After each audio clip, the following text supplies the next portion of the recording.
Jesus stood in front of a dead man, and he cried. Not after, before. This is the moment in John 11, when Jesus wept at Lazarus' tomb. But here's the mystery. He already knew the miracle was coming. So why the tears? And what does this moment reveal? About pain, delay, and God's timing? The village is quiet, not peaceful, heavy. Dust hangs in the air. Voices are low. Grief moves slowly through the crowd. Lazarus is dead. For days now. The stone is sealed. The smell of death already assumed. People have gathered. Some crying. Some whispering. Some watching. Because everyone knew this man. And everyone knew.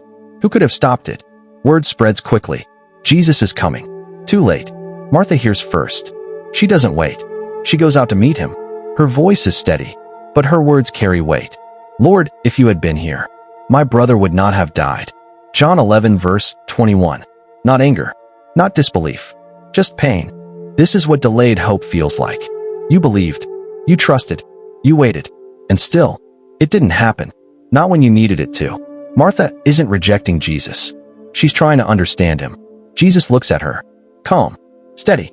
Your brother will rise again. John 11 verse 23. Martha nods. Yes, in the resurrection. But that's not what she wanted. She wanted now, not later.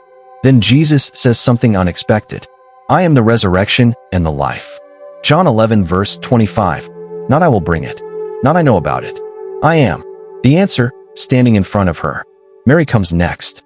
She falls. Right at his feet. Same words. Same pain. Lord, if you had been here. John 11 verse 32. But this time, she doesn't hold back. She weeps. The crowd joins her. Jesus sees it.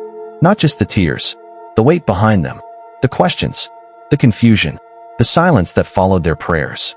And something shifts. The text says, he was deeply moved in spirit and troubled. John 11 verse 33. Not distant. Not detached. Moved. Troubled. Then, two words. Jesus wept. John 11 verse 35. That's it. No explanation. No speech. Just tears. But pause here. Because this is where everything becomes confusing. Jesus already said, this sickness will not end in death. John 11 verse 4. He knew. He wasn't surprised. He wasn't powerless. So why cry? Look at what he's seeing. A family broken. A room full of grief. People trying to make sense of loss. And behind all of it, the effect of death itself. Not just one man dying, but what death does to everyone. This is not the tears of someone who lost control. This is the tears of someone who felt everything fully. He didn't rush past it. He didn't skip the moment. He stayed in it. The people watching say, see how he loved him. John 11 verse 36. Others say, could he not have stopped this? John 11 verse 37. Same moment. Different interpretations. Jesus turns toward the tomb. The cave is dark. The stone is heavy. Everything about the scene says, this is final. Take away the stone. John 11 verse 39. Martha hesitates. Lord, by now there is a stench. For days. This is beyond fixing. Reality says, it's over. Jesus says, move the stone. The stone moves. Darkness opens. Silence falls. Then Jesus speaks. Lazarus, come out. John 11 verse 43. Not loud. Not frantic. Certain. And then, movement. From inside the tomb. Wrapped in cloth. Alive. Lazarus walks out. The same place that held grief. Now holds shock.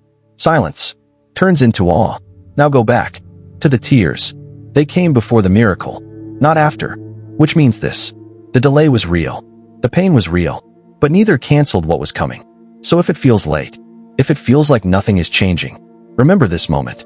Jesus stood in front of death and wept before he changed everything.